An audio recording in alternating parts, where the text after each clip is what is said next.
Okay, we're on to the next topic, the emission spectrum. So let's get to it. First, the objectives. Pause and peruse if you wish. So the electromagnetic spectrum, you may have learned this in a previous science class, okay?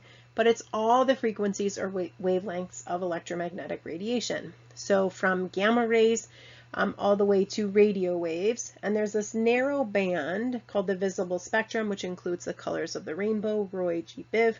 That's the part of light we can see. And then we have infrared radiation on one side and ultraviolet radiation on the other side.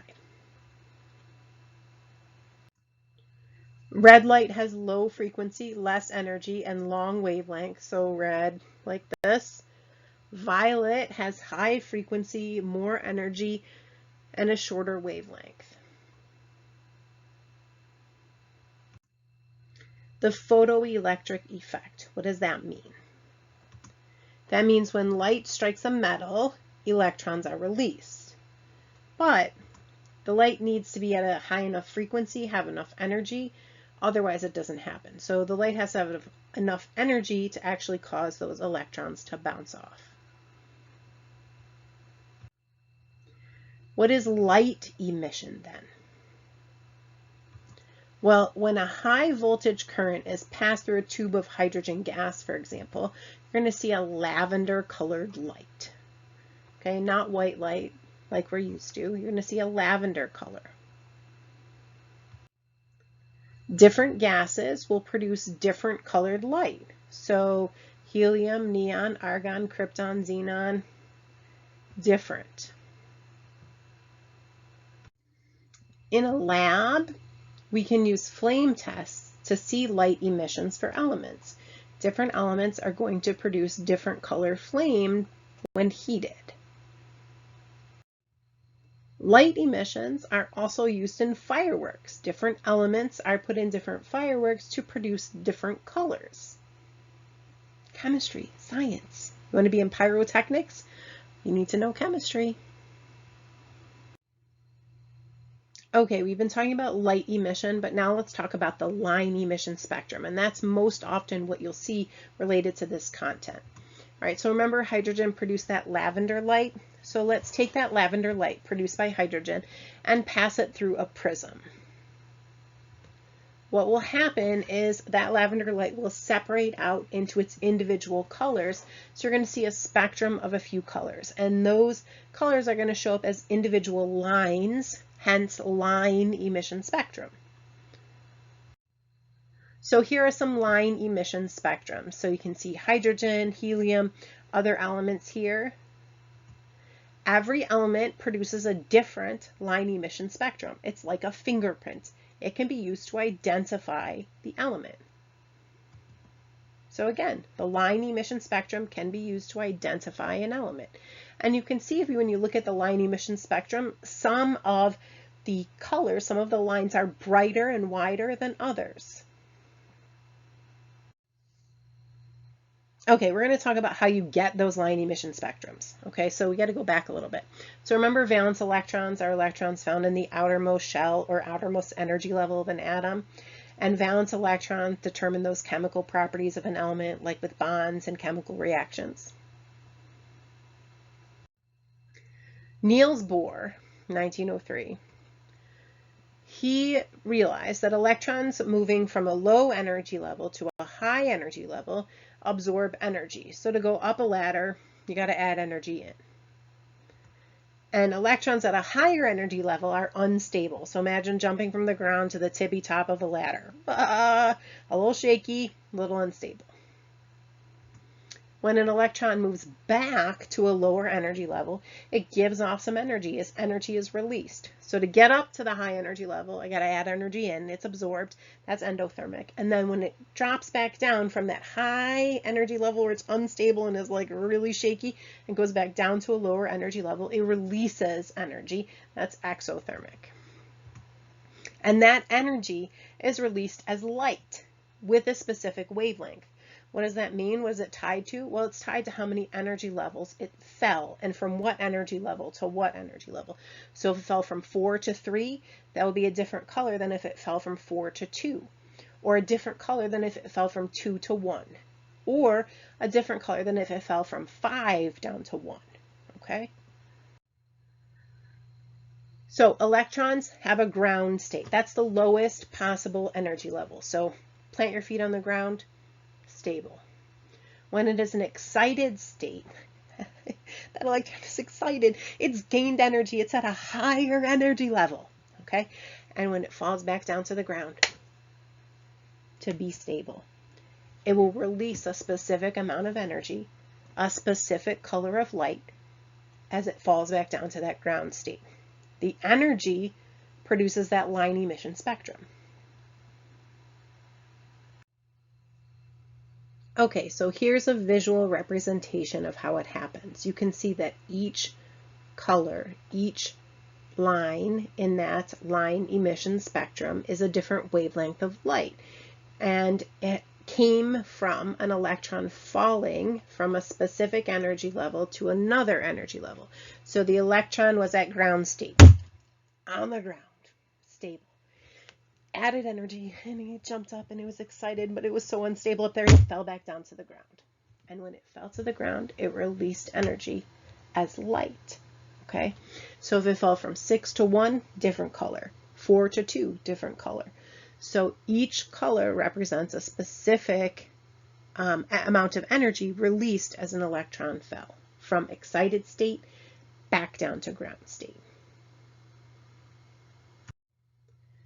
Remember, the line emission spectrums can be used to identify elements. It's like their fingerprints. So let's practice. What elements are present in the mixture? So here's how you do it. So you look at the mixture, it says unknown. Okay, and what I'm going to do is look. So see, I have this line right here. Well, here, I see it right here. So here and here. Okay, let's switch to a different color. All right, but now I need to represent this line. So I'm going to check all of these lines from helium because they all have to be here. So this one would represent this one. This one would represent this one. This one would represent this one. This one matches this one. This one matches this one. Okay, perfect. So helium for sure is in the mixture, but now I have some lines that are missing. So see, I have this one right here. I have this line. What element could have made that line? We'll look up here. Okay, so now let's check the rest. I have this line. Is that in the mixture? Yes. I have this line. Is that in the mixture? Yes. And I have this line. Is that in the mixture? Yes. So what two elements are in the mixture? Helium and hydrogen, because each line from their line emission spectrum was present in the mixture. Okay, let's practice again. What elements are present in the mixture? So I have this line right here.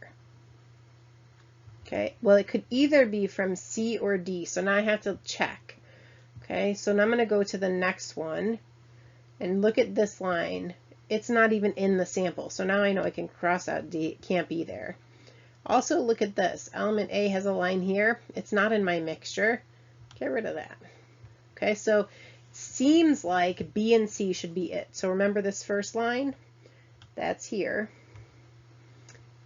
C has this one, which would be here. And then I have these two right next to each other. Ooh, I'm drawing terribly, so excuse my drawing.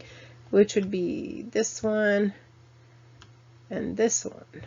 All right, so now let's check if the remaining lines can in fact come from B. So this line I didn't check yet.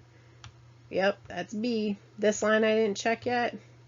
Yep, that's there. Okay, so it's going to be B and C. Okay. All right, so in terms of electrons, how is the light emitted by excited atoms produced? Do you remember? As electrons move from that excited state back down to the ground state, that energy is released, and we see that as light. So it says in terms of electrons. Did I mention electrons in my answer? What elements are present in this mixture? Okay, pause the video, see if you can figure it out. The mixture's at the bottom. What elements are present? Should be A and D. Lines from X and lines from Z are missing in the mixture. Describe in terms of both electrons and energy state how the light represented by the spectral lines is produced. Okay, so do you see how it says in terms of? That means it's telling you what my answer has to say, and my answer has to include two key things, electrons and energy state. So however I say my answer, I have to talk about electrons and I have to talk about energy state. So think about it. As electrons move from an excited energy state back down to the ground energy state, this releases energy. We see that energy as light. State evidence from the bright line spectra that indicates element A is not present in the mixture. So how do I know A is not present? Think about it. Well, element A has two spectral lines between 500 and 400 nanometers. So here's A. So do you see between 400 and 500? I have these two lines right there. The mixture, which is down here, only has one spectral line between 500 and 400 nanometers. So element A can't be in the mixture. Which of these events occurs when an electron in an excited state returns to its ground state? So from excited state back to ground state. Yep, light energy is emitted. In class, we'd be playing a blue kit. Good times. That is the emission spectrum. And guess what? I hope you learned something new today.